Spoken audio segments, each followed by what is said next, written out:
قرآن رہنما ہے، جنت کا راستہ ہے۔ سورہ قدر کی ایک آیت کا ترجمہ ہے نا کہ بے شک ہم نے اس قرآن کو شب قدر میں نازل کیا۔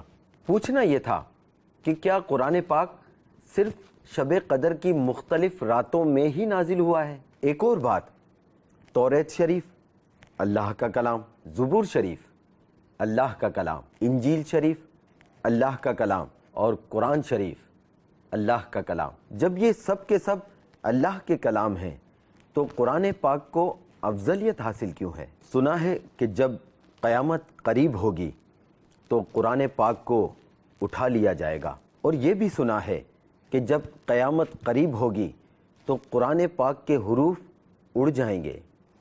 کیا واقعی ایسا ہوگا؟ اگر ایسا ہوگا تو پھر جو حافظ قرآن ہے، جن کے دلوں میں قرآن پاک محفوظ ہے، پھر ان کا کیا ہوگا؟ پلیز شیخ بتائیے آخر درست کیا ہے؟ اللہ اللہ، یہ دیکھو چاروں کتابیں مشہور ہیں، ویسے صحیفے بھی ہیں، انجیل شریف، توریت شریف، زبور شریف اور قرآن کریم، یہ سب کا سب اللہ کا کلام ہے اور جو منزل من اللہ ہے۔ بھی دوسری کتابوں میں ترامیم لوگوں نے کی ہیں تو وہ تو رد ہے، لیکن یہ کہ جو حقیقت میں اللہ کی طرف سے نازل شدہ ہے، اللہ کا کلام ہے، وہ سب تو ایک ہی ہے۔ اس میں یہ نہیں کہ یہ افضل ہے تو وہ مفضول ہے، ایسا نہیں ہے۔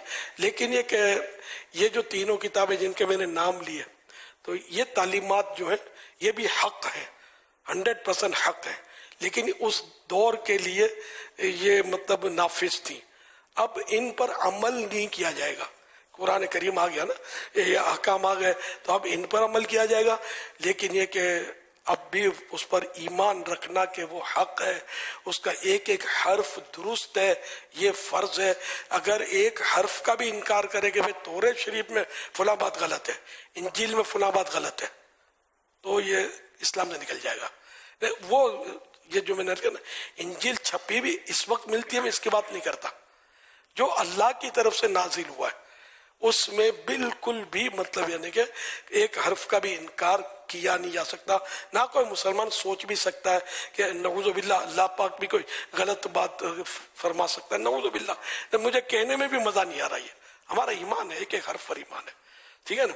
تو یہ ایک تو یہ صورت، دوسرا یہ کہ یہ نازل ہونا قرآن کریم، انا انزلناہ فی لیلۃ القدر، بے شک ہم نے اس کو یعنی قرآن کو لیلۃ القدر میں اتارا، تو یہ لوح محفوظ سے آسمان دنیا پر ایک ساتھ اتارا گیا قرآن کریم۔ لیلۃ القدر کی اہمیت کیوں؟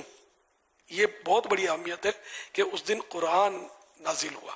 اچھا، اب 23 ایئرس میں، 23 سال میں اللہ پاک نے تھوڑا تھوڑا کر کے، جس کو بتدریج بولتے ہیں، بتدریج، جیسے رب نے چاہا اس طرح اپنی مشیت سے، اپنی مرضی سے کچھ کچھ حصہ اس کا اپنے محبوب صلی اللہ علیہ وسلم پر نازل کیا یعنی اتارا۔ تو یوں 23 ایئرس میں یہ قرآن کریم مکمل نازل ہوا۔ ایک تو جو افضل ہونے کی بات کی گئی نا، تو افضل تو بنایا گیا ہے، یعنی کلام اللہ اپنے مقام پر ہے کہ جو جو اللہ پاک نے نازل کیا وہ سب اللہ کا کلام ہے، لیکن جیسے خود قرآن مجید فرقان حمید میں سے بعض صورتیں بعض صورتوں سے افضلیت رکھتی ہیں، سورہ اخلاص ہے تو وہ 3 دفعہ پڑھیں تو پورے قرآن کا ثواب ہے۔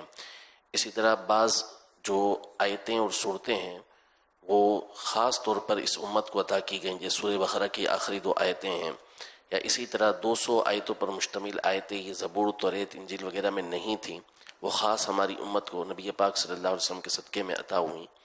تو یوں افضلیت جو صحیح قول ہے وہ یہ ہے کہ ایک دوسرے پر فضیلت ثواب کے اعتبار سے اللہ پاک عطا فرماتا ہے۔